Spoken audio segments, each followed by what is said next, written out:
नमस्कार, मैं हूं सौरभ शर्मा। 34 साल के बाद देश की शिक्षा नीति आखिरकार बदल गई। मोदी सरकार ने एक और बड़ा फैसला किया है। प्राइमरी एजुकेशन से लेकर हायर सेकेंडरी तक एजुकेशन सिस्टम में भारी फेरबदल किए गए हैं।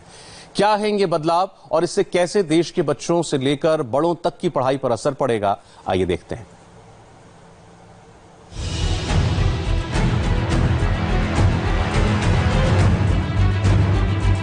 हिंदुस्तान के भविष्य को उज्जवल बनाने के लिए मोदी सरकार ने शिक्षा नीति में क्रांति लाने की शुरुआत की है। मोदी सरकार ने 3 दशकों बाद आखिरकार देश की शिक्षा नीति बदल दी है। अब 10+2 का फॉर्मेट खत्म कर दिया गया है। 10+2 फॉर्मेट की जगह 5+3+3+4 फॉर्मेट होगा। अब स्कूल के पहले 5 साल में प्राइमरी स्कूल के 3 साल और क्लास 1 और 2 सहित फाउंडेशन स्टेज शामिल है। फिर अगले 3 साल को क्लास 3rd से 5th की तैयारी के चरण में विभाजित किया जाएगा। नई शिक्षा नीति के तहत कोशिश यह है कि बोर्ड परीक्षा को ज्ञान आधारित बनाया गया है, जिससे रटकर याद करने की आदतों को कम किया जा सके। साथ ही आर्टिफिशियल इंटेलिजेंस की मदद से हर साल रिपोर्ट कार्ड तैयार होगा। कॉलेज की पढ़ाई में भी बड़े बदलाव किए गए हैं। नई नीति के मुताबिक कॉलेज में अब 3 और 4 साल दोनों की डिग्री होगी। 1 साल पर सर्टिफिकेट दिया जाएगा, 2 साल पर डिप्लोमा दिया जाएगा और 3 साल में डिग्री दी जाएगी। नई एजुकेशन पॉलिसी में ग्रेजुएशन में भी 2 विकल्प होंगे। जो छात्र नौकरी करना चाहते हैं उनके लिए 3 साल की ग्रेजुएशन का विकल्प होगा और जो छात्र रिसर्च करना चाहते हैं उनके लिए 4 साल की ग्रेजुएशन का विकल्प होगा। इतना ही नहीं, ग्रेजुएशन को भी काफी फ्लेक्सिबल रखा गया है। मसलन 1 साल पूरा करने पर सर्टिफिकेट, 2 साल पूरा करने पर डिप्लोमा और 3 साल पूरा करने पर डिग्री।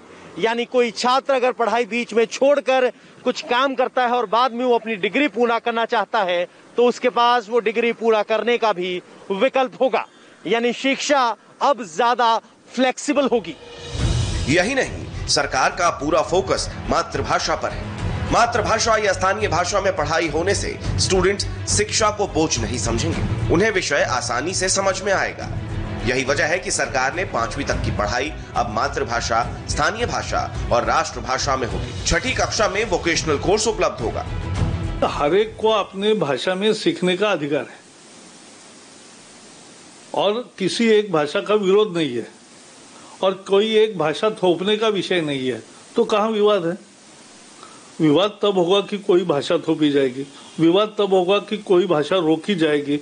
यहाँ कुछ भी नहीं रोक रहे, मल्टी लैंग्वेज लिंग्विलिज्म को प्रमोट कर रहे, लेकिन भारतीय भाषाओं को जरूर प्रमोट कर रहे, क्योंकि भारतीय भाषा भारत में नहीं प्रमोट करेंगे तो कहाँ प्रमोट करेंगे। सरकार का जोर बच्चों को ऐसी शिक्षा देने पर है जिससे उन्हें आगे जाकर रोजगार मिल सके। यही वजह है कि सरकार स्कूल के दौरान ही बच्चों से इंटर्नशिप कराएगी, लेकिन ये इंटर्नशिप ऑप्शनल होगा। भारत की नई शिक्षा नीति की सबसे बड़ी बात यह है कि छात्र अब 6ठी क्लास से वोकेशनल ट्रेनिंग कर पाएंगे। इतना ही नहीं, उन्हें हर साल 10 दिन इंटर्नशिप करने का मौका दिया जाएगा। इसके अलावा 6ठी क्लास से ही बच्चों को कंप्यूटर कोडिंग सिखाई जाएगी। यानी 21वीं सदी डिजिटलाइजेशन की सदी है और उस सदी में हिंदुस्तान के छात्र कंप्यूटर कोडिंग और प्रोग्रामिंग सीखकर कहीं बेहतर स्थिति में दुनिया को शेप अप करने के लिए तैयार होंगे। 8वीं से 11वीं तक के स्टूडेंट्स को विषय चुनने की छूट होगी। 8वीं और उससे आगे भी मुमकिन हुआ तो स्थानीय भाषा में पढ़ना होगा। अंग्रेजी की पढ़ाई सिर्फ एक विषय के तौर पर होगी। 9वीं और 12वीं कक्षा तक सेमेस्टर में परीक्षा होगी। अब स्कूल सिस्टम को 10+2 की जगह 5+3+3+4 सिस्टम बनाया गया है। यानी 9वीं से 12वीं तक के 4 साल, और इस दौरान छात्रों को सब्जेक्ट चुनने की आजादी होगी। यानी अब साइंस, कॉमर्स और आर्ट्स नहीं होंगे, बल्कि छात्र साइंस के साथ भूगोल और कॉमर्स के साथ मैथमेटिक्स के अलावा आर्ट्स के सब्जेक्ट्स भी पढ़ पाएंगे। यानी छात्रों के पास सब्जेक्ट के चुनाव का विकल्प होगा। इतना ही नहीं, 4 इयर्स प्रोग्राम होने की वजह से अब छात्र सीधे इंटरनेशनल यूनिवर्सिटीज में एडमिशन ले पाएंगे ग्रेजुएशन लेवल पर। पीएम मोदी ने नई शिक्षा नीति की तारीफ करते हुए कहा, इस शिक्षा के क्षेत्र में एक लंबे वक्त से बहुप्रतीक्षित सुधार था जो आगे आने वाले वक्त में लाखों लोगों का जीवन बदल देगा। आखिर 34 साल बाद हिंदुस्तान में शिक्षा नीति का पैटर्न बदला है। पंचायत से लेकर जिला स्तर तक मंथन के बाद आखिरकार शिक्षा नीति पर बनी 2 कमेटियों की सिफारिश को मंजूरी मिल गई है। The approval of the national education policy by the government is a very well. सरकार की तरफ से नई शिक्षा नीति को अप्रूवल मिलना एक स्वागत योग्य कदम है। ये शिक्षा नीति व्यापक भागीदारी और समावेशी परामर्श प्रक्रिया का नतीजा है। मैं इस शिक्षा नीति के लागू होने का इंतजार कर रहा हूँ। Implementation of the national education policy. Higher education के लिए सिंगल रेगुलेटर UGC और AICTE खत्म होंगे। एजुकेशन सेक्टर का बजट बढ़ाया जाएगा। शिक्षा क्षेत्र में बजट GDP का 6% करने का टारगेट है।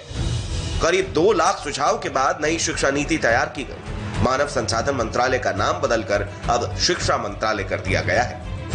21वीं सदी के भारत को तैयार करने का काम ये शिक्षा नीति करेगी और छात्रों को ज्ञान के साथ और रोजगार के साथ एक अच्छा इंसान बनाने का काम भी ये शिक्षा नीति करेगी। जो नया ढांचा है उसमें सबसे बड़ी बात है कि तीसरे उम्र से 3 साल से 8 साल तक बच्चे को किताब परीक्षा और ये नहीं है, लेकिन उसको बहुत नए स्किल्स वो अनुभव के आधार पर सीखेगा और उससे वो बढ़ता जाएगा, उसकी बुद्धि को चालना मिलेगी। ये उसकी कल्पना है।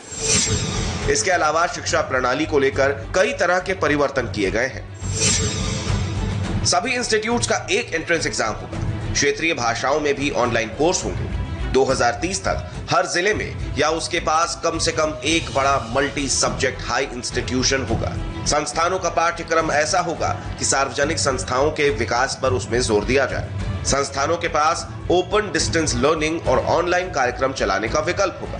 जो हमारे देश के प्रधानमंत्री ने एक नए भारत के निर्माण की बात की है, जो स्वच्छ भारत होगा, स्वस्थ भारत होगा, सशक्त भारत होगा, समृद्ध भारत होगा, श्रेष्ठ भारत होगा, एक भारत होगा। उस नए भारत के निर्माण में ये नई शिक्षा नीति 2020 मील का पत्थर साबित होगी। इसके अलावा हायर स्टडीज में भी बदलाव हुए हैं। अब MA के छात्र सीधे PhD कर सकेंगे। छात्रों को MPhil भी नहीं करना होगा। 34 साल पहले यानी 1986 में राष्ट्रीय शिक्षा नीति बनाई गई थी। करीब 3 दशक से इसमें कोई बदलाव नहीं हुआ था। इसकी समीक्षा के लिए 1990 और 1993 में कमेटियां भी बनाई गई थी, जिसमें बदलाव को लेकर कई तरह के सुझाव खड़े हो रहे थे, जिस पर मोदी सरकार ने आखिरकार मुहर लगा दी है। संगम की मिट्टी, अलकनंदा का जल और दिव्य भूमि पूजन। ब्रेक के बाद देखिए एक स्पेशल रिपोर्ट।